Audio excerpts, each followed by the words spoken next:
there is this assertion that African nations never had organized system of government before the coming of the colonial masters. Some even said the Africans were barbarians that needed the light of civilization. On this note, I welcome you to class today. And the topic we shall be taking today is pre-colonial administration in Nigeria. Pre-colonial administration in Nigeria. Our emphasis shall be on Hausa, Fulani traditional political system. All right, let's get into the class. Our objective for today are describe the nature of administration in Hausa traditional society. Also, we shall be identifying and explaining the roles of individuals in the administration of the society. And lastly, we shall be discussing the sources of revenue in the Hausa Fulani society.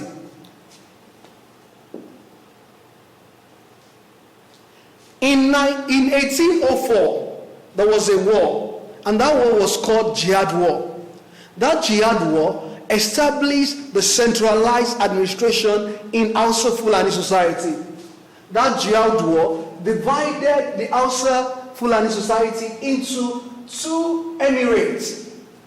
It divided the Hausa Fulani society into two emirates, and the emirates were governed or administered by the brother of Usman da Fodio and his son.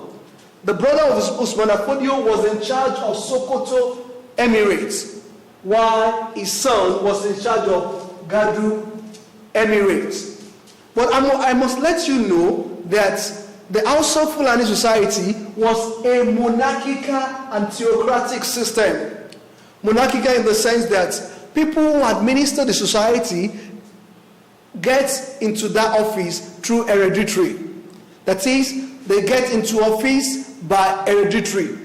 And also, we call it a theocratic system because the political head are also the religious head. The political head are the religious head. And at the same time, it is autocratic system because the emir is seen as a semi-god who cannot be questioned. His authority, his laws cannot be questioned. So he was a semi-god at that time. All right, let's quickly look at people who joined in the administration of the society. We have Waziri. Waziri is the prime minister to the emir and also the advisor to the emir. Waziri is a key figure that governs the administration of that society. We also talk about Madawaki. Madawaki is the commander of the army. In our present world, Madawaki could be said to be the chief of staff, the head of the army. Also, we also talk about Magaji. Magaji is the treasurer, somebody we could refer to as the minister for finance.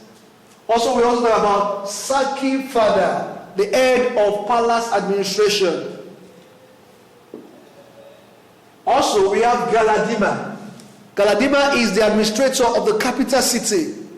In our today's world, we talk about the FCT minister, the Federal Capital Territory Minister. So Galadima was the administrator in charge of the capital. We also talk about Saki Power, officer in charge of Busha. We also talk about Saki Ruwa, officer in charge of fish supply.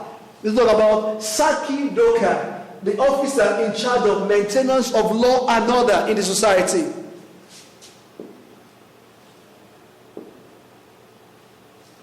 All right, we want to look at the sources of revenue for the Hausa Fulani society. Number one source of revenue is Karaji. The Karaji is the taxation on land.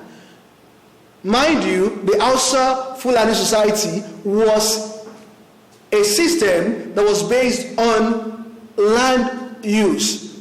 When we are referring to that, we are talking about feudalism. So people who were using the land were being taxed on the land. So they pay tax, and through that, government generates money. Also, we have Jagali. Jagali is the taxes on the rearing of cattle. Also, we also have lizija. Lizija is the taxes on slaves and strangers. And finally, we have zakat. Zakat is a common word in the Muslim world, giving of alms to the poor. So they generate income through giving of alms to the poor. All right. With this, I believe we already had enough insight into the lesson, and we shall be learning more of this in our Google Classroom. Thank you.